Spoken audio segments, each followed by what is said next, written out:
one more again. So you guys can watch the next blooper that I just messed up on my last video. So we're going to try this heritage thing one more again. I'm going to try to stay on track and not jump off the track and try to be focused on anything but everyone else other than me. So as I was talking, I mentioned how my mom's dad could pass for a white man until the day he died. And the same thing with my grandma, who we're not sure if she's full-blooded Cherokee or if she's black and Cherokee. The story gets convoluted. We also talked about my grandma Ada dying when I was 11 and my grandfather on my father's side dying when I was 12. And I brought that up because of the simple fact that I've seen a trailer for the new Ghostbusters flick in 2020. I don't know when it's going to drop. I don't know which grandkid is the Ghostbuster belonging to. So, your heritage. In the other video, I was talking about how different races, they don't so much care about bloodline and family heritage versus their cultural heritage, which is what I was trying to get into before I started talking about I know they see these damn lights. Alright, so your cultural heritage versus your blood heritage, they are the same but different. Alright, let me explain that really, really quickly. Your blood heritage is genetic. It is within you. It is what your first ancestor to the next, until they get to you. Alright? And by the time they get to you, you've gotten so many different stories on your genetic blood heritage that now you have to go and have DNA tests to find out what's truth and what is lies. Okay? Hopefully I'm making this abundantly clear for you all. Okay? Because that's a thing. And some people don't know their blood heritage versus their cultural heritage. Alright? And your cultural heritage, let's say if you're from Africa and you beat African drums. Well, you're not the only heritage culture that has drums. Native Americans also have drums. Japanese heritage also has drums. Chinese heritage also has drums. Drums are basically universal, unlike dragons. Alright? And as far as I know, and I can be wrong, and I will state that 1,000 times as far as I know, Native Americans never saw dragons. I can be wrong on that. I do know that Native Americans have legends of Thunderbird, Coyote the Trickster, the Deer Woman, the Polar Bear God for your Inuit, and who the hell did I leave off? Sasquatch, aka Bigfoot, and Wendigo. Okay, so all of those, metaphorically, are Native American legends. Native Americans came out of Asia, so they called them something different there. In the lower regions of Asia, from China, Korea, Japan, Indonesia, Mongolia, stuff like that.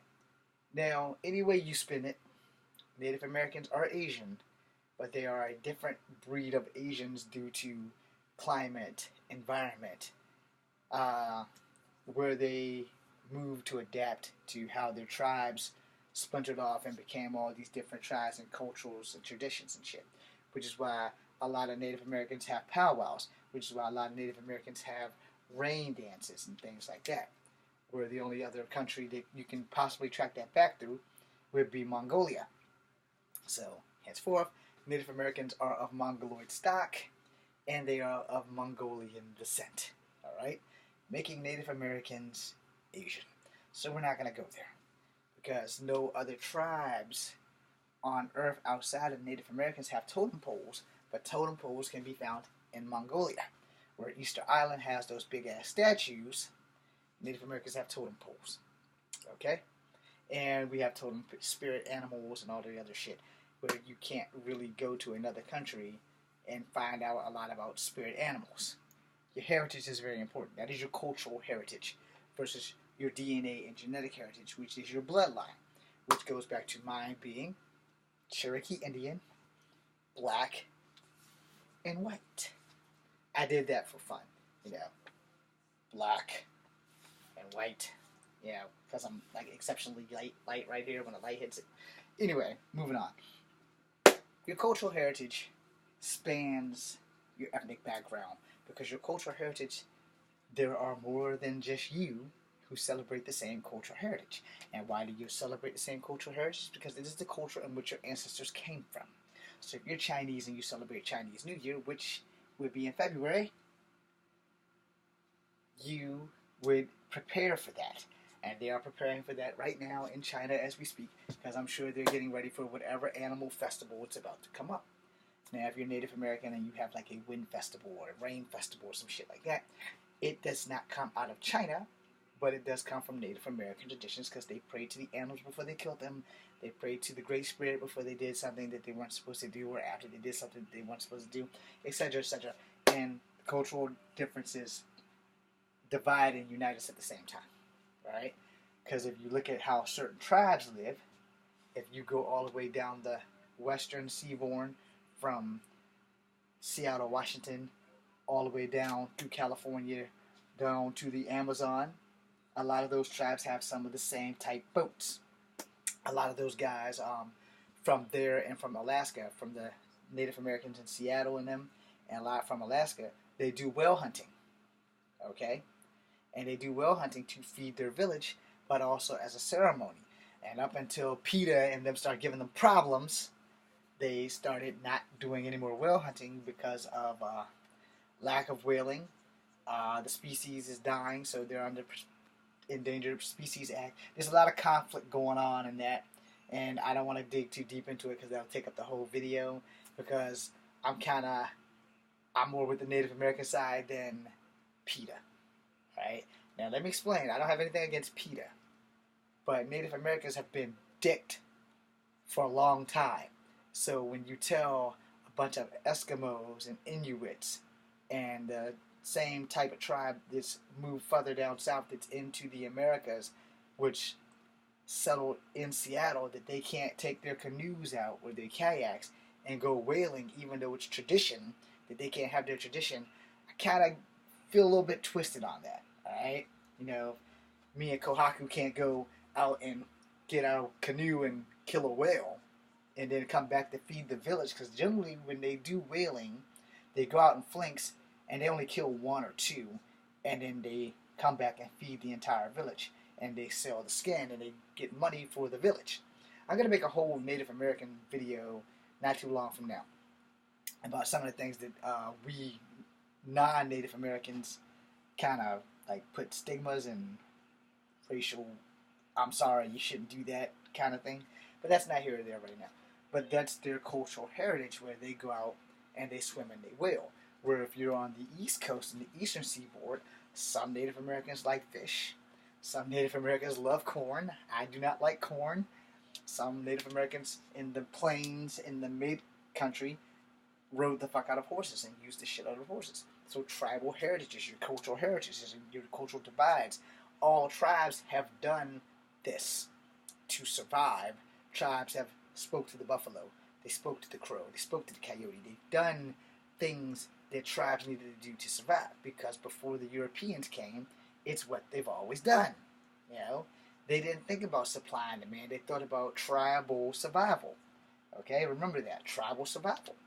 So your cultural background, your cultural heritage, is what defined your people, but not what defined you. However, it does affect you directly. So if you come from a traditional Native American family, you would probably follow these things. You know, it's the same thing if you came from a Chinese family. It's the same thing when you go into an altar. If you're a Chinese family, or if you're a Japanese family, or a Korean, and I know all three of them do this, they come into the altar, they light incense, they put them in a little thing, they bow, they kneel, they give an offering, and they pray. And if I just insulted anybody, well, the truth hurts, and that's what they do. You can see any of these documentaries, and they will show you the same shit that I just said. If it's a Korean documentary and they happen to go into a shrine, if it's a Japanese documentary, they happen to go into a shrine, there's not one person that goes into that shrine that doesn't take an incense and stick it in that damn thing and bow and pray and give an offering. It's the same thing in Japan when they put the wishing things on the tree. You know, they do these things in shrines. It's their cultural thing. It's what they do. there are many Japanese people who will still do that to this day. That is their cultural heritage. Now, let's say if they're Japanese and their cultural heritage is ninjutsu.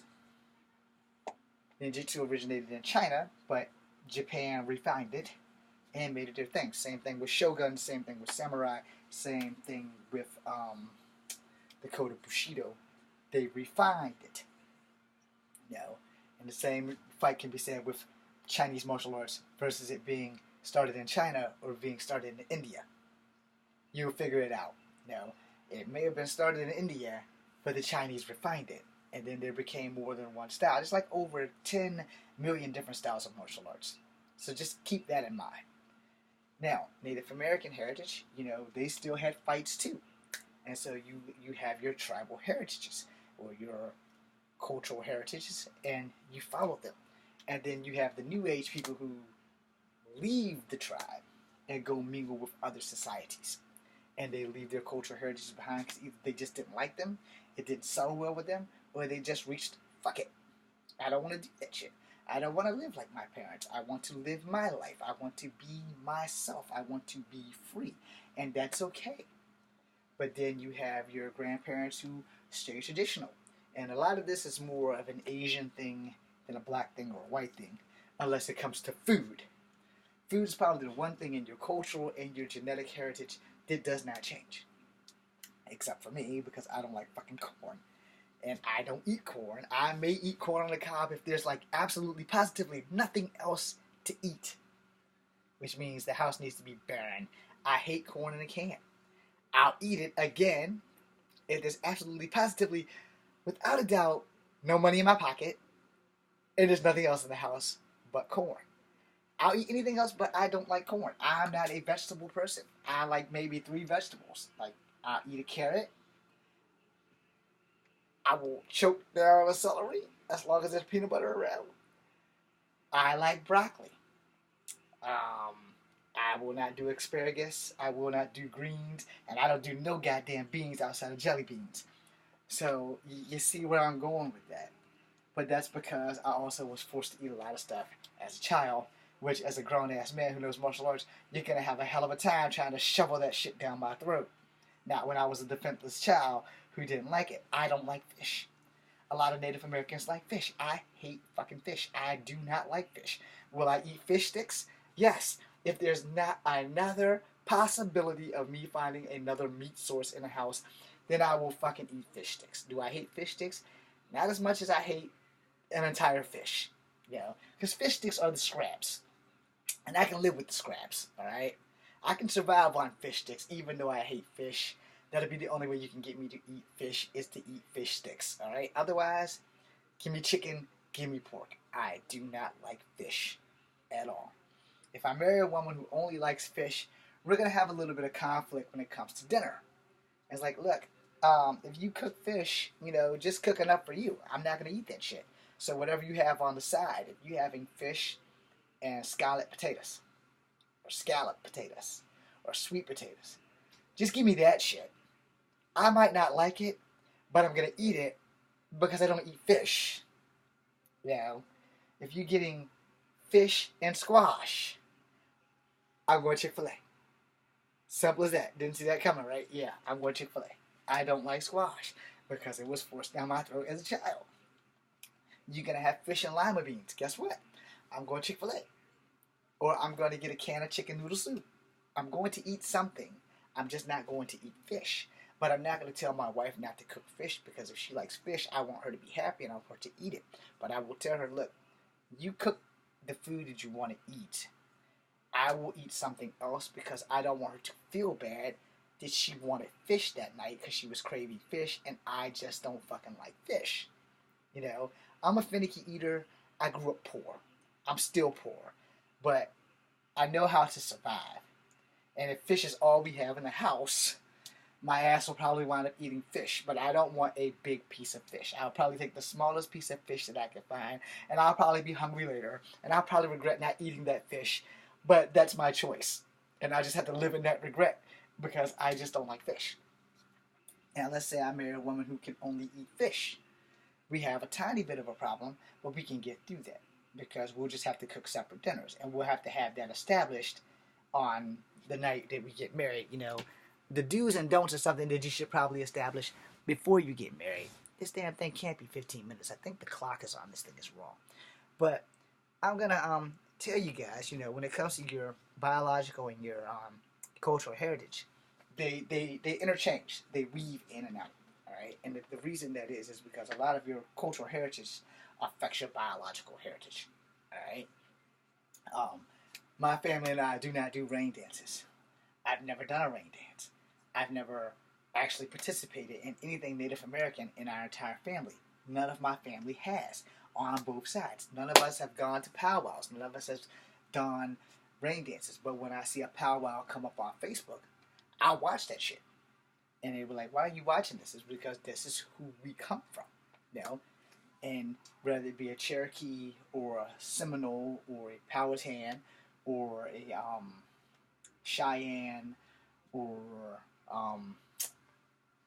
give me a tribe, a Virginia tribe, Shenandoah, Seminole, Shenandoah, Tappahannock, Rappahannock, whether it be whatever tribe it is from in the eastern seaboard, from Maine all the way down to Florida, I'll watch that shit because I would love to go to one.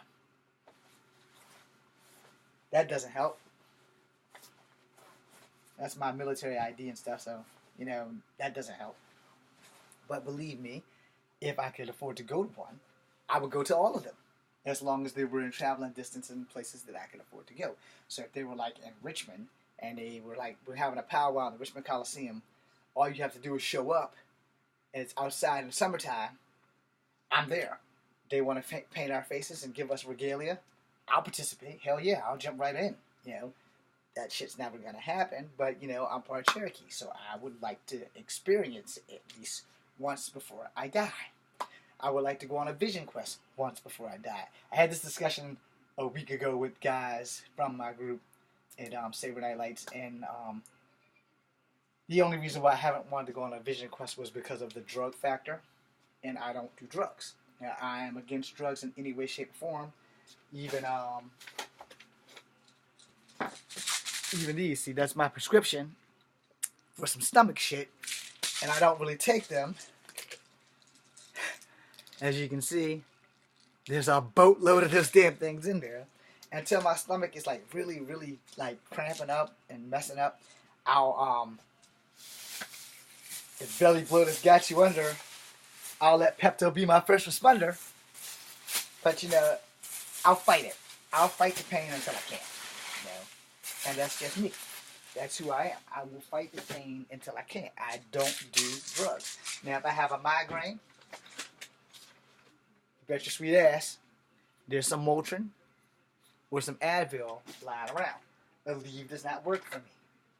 But, you know, if it's not something that's going to help me out from tremendous pain, I'm not going to do it. I'm not going to take it. But the Vision Quest, there are two ways. One involves drugs in a higher plane. The other one involves you dehydrating yourself in a sweat lodge until you almost reach death. I'm more attuned to that one, as long as it's just me, the shaman, and a couple of elders or mystics in there, but not like 90,000 people like that incident that happened back in Texas with this dude or whatever, the cult, these white cats that was doing this shit. You know, if you're not an expert, you're not going to be anywhere with me in any of that shit. Cultural and genetic heritages. So if you are Chinese and you come from a family of martial artists, you're going to learn martial arts. That is your cultural and genetic combining heritage. You understand where I'm going with that? Traditional families, they keep the kung fu in the family. They keep it alive. Non-traditional, they just stop. But a lot of other families are like, well, you know, traditionally we come from a long line of martial artists and we want to keep that line going into the end of time.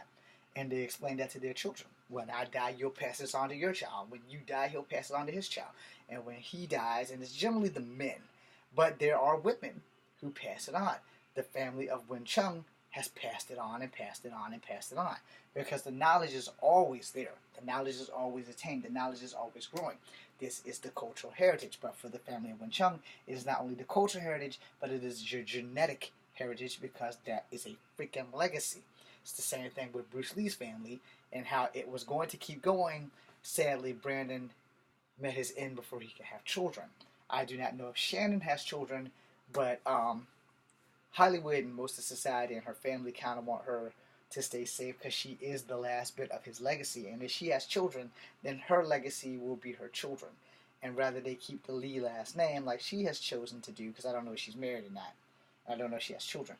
But she is the Lee legacy, you know, and she has to keep the legacy going, so to speak. I don't have a legacy, but if I did, I would pass on my martial art knowledge to my children, which is another reason why I want to marry a female martial artist, so our kid could be a savant, and not the martial arts style, but a prodigy, so to speak. You know, that way he can be like a genius behind the thing, you know.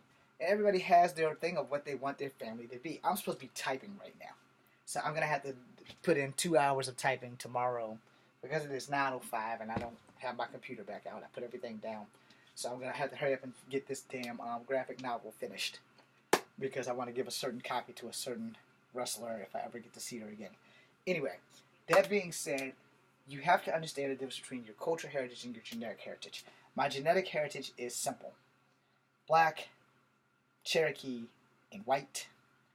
Either way you put it, it's still going to be the same. I normally put it Cherokee, black, and white.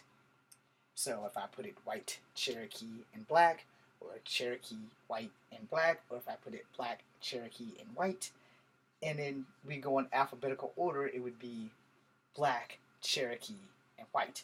And they put it in my favorite order, it would be Cherokee, black, and white. Why is white at the end? It's the farthest down the alphabet, for one.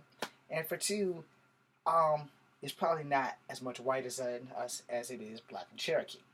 However, we don't have any white family traditions in our family. And our black family traditions is just be black. That's pretty much how that works. Just be black. But then what do you do when black people act like dicks or asses and fuck it up for other black people? A lot of people like to call that the N-word moment. But, you know, it doesn't take much to mess everything up. The good news of being multicultural is I can slide in between at least the black and the Cherokee race. I can't ever really blend in with the white race because I'm not going to look like a white dude with a tan. But if I could, believe me, I would. Anyway, learn your cultural heritage. Learn your genetic heritage. Learn to live and accept and embrace all of your heritage as best you can. Your heritage is the second most important thing to the air you breathe, because you need to know where you came from. Not so that you can know where you're going, but just in case you want to learn something new by learning something old about your family. I'm James Williams Jr., Kung Fu Family number 2. This is 20-something minutes of your life that you can't get back. Stay tuned to the next video. Like and subscribe. And thank you to the 73 people that are liking and subscribing. And share with your friends, please, especially the Kung Fu stuff. And maybe my horrible ass singing.